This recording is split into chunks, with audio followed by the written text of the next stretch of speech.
निवेश का फंडा ये है हमारी खास सीरीज और इसमें हम आपको म्यूचुअल फंड के दिग्गज फंड मैनेजर्स से आपकी मुलाकात करवा रहे हैं क्योंकि म्यूचुअल फंड इन्वेस्टर्स इस माहौल में ये जानना समझना चाहते हैं कि उनके इन्वेस्टमेंट्स में क्या किया जाए और जो लोग नया पैसा इस वक्त निवेश करना चाहते हैं उनके लिए किस तरह के फंड्स रहेंगे बेहतरीन। आइए इसी कड़ी में आज हमारे साथ देश के दिग्गज और सबसे प्रतिष्ठित mutual fund HDFC mutual fund के एग्जीक्यूटिव डायरेक्टर और सीआईओ प्रशांत जैन साहब हमारे साथ कार्यक्रम में शामिल हो रहे हैं। प्रशांत जी बहुत बहुत स्वागत है सर, धन्यवाद जी बिजनेस के लिए समय देने के लिए। सबसे पहले क्योंकि बाजार काफी वोलेटाइल है, थोड़े कमजोर भी हैं, म्यूचुअल फंड इन्वेस्टर्स इस वक्त थोड़े डरे हुए हैं। पैसे तो बने हैं, अब डर लग रहा है कि कहीं ऐसा ना हो कि नुकसान में चले जाएं, क्या अपने निवेश को बनाए रखें या फिर एक बार निकल जाएं, बाद में गिरेगा तो फिर से पैसा लगा लेंगे। इस तरह के जो विचार आते हैं कई सारे इन्वेस्टर्स के, क्या राय देंगे सर आप उन्हें? अनिल जी, वैसे देखिए शेयर बाजार शॉर्ट टर्म में तो हमेशा ही वॉलेटाइल रहता है, लेकिन हम ऐसा देखें कि मार्केट में करीब 8-10% का ऊपर से करेक्शन आ गया पिछले 6 महीने में। और इन 6 महीनों में भारत का जो नॉमिनल जो रुपए का जीडीपी है वो लगभग 6-8% बढ़ गया है।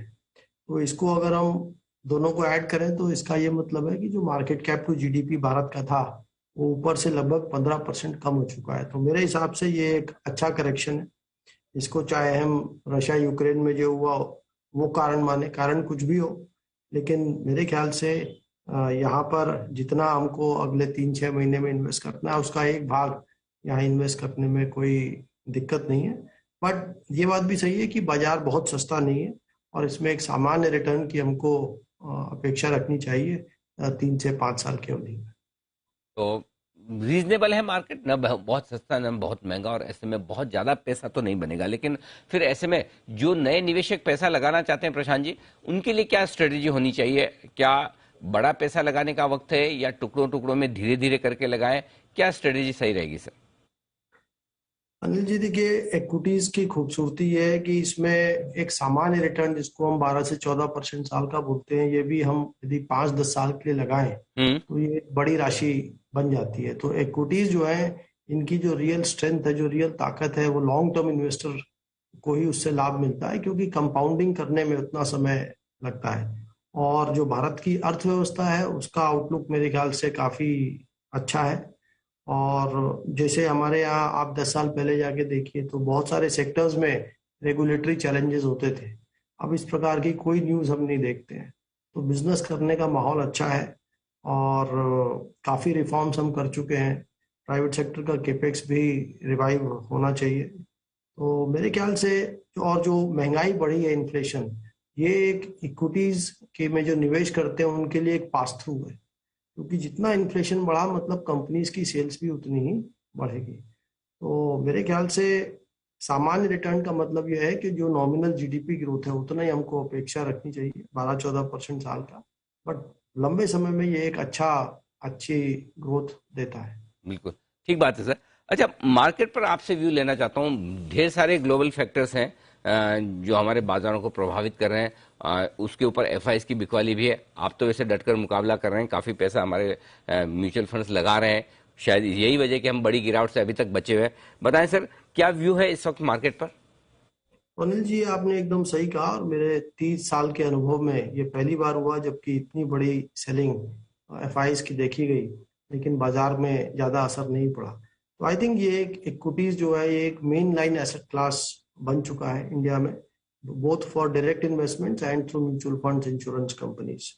तो ऐसा मैंने पहले भी कहा था कि जैसे जैसे डोमेस्टिक निवेशकर्ता की रुचि इक्विटीज में बढ़ेगी तो भारत की जो हम पहले वोलेटिलिटी देखते थे कि जब भी एफआईज बेचते थे बाजार बहुत घटता था, समय के साथ साथ ये कम होना चाहिए। तो आई थिंक ये एक बहुत अच्छा एक्सपीरियंस रहा पहली बार इतने लंबे समय में।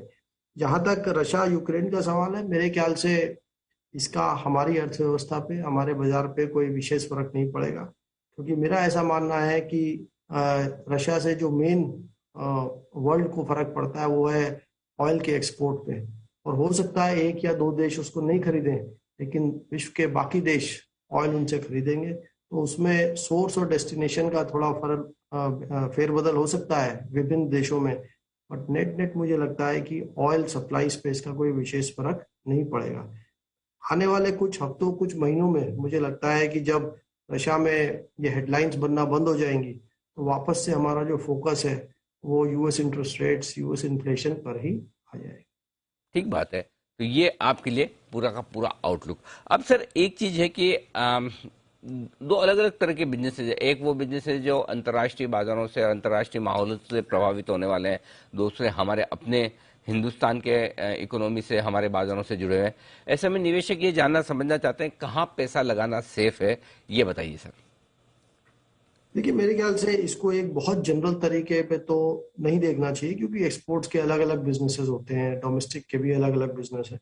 लेकिन जहाँ तक मेरी समझ है सेक्टर्स के संदर्भ में, तो मुझे लगता है कि जो इस रिसेंट कुछ महीनों में हमने देखा कि बैंकिंग में एक अच्छा करेक्शन आया, तो वहाँ पे मुझे लगता है जो एनपीए साइकिल था वो खत्म हो चुका है। और आने वाले समय में, यद्यपि अभी लोन ग्रोथ कम है, लेकिन कभी ना कभी ये इम्प्रूव करेगी।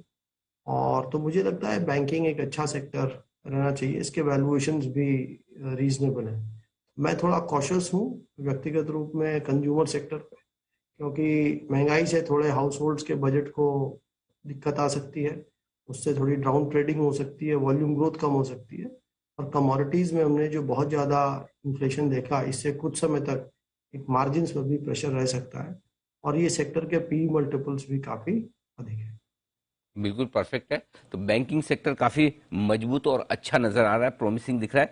अच्छा सर, एक चीज और पूछना चाहता हूं, जो कि आपको तो डेट इक्विटी के साथ साथ डेट का भी गहरा अनुभव है, ब्याज दरें बढ़ने के भी थोड़े थोड़े संकेत दुनिया भर में, शायद हमारे यहाँ भी हो।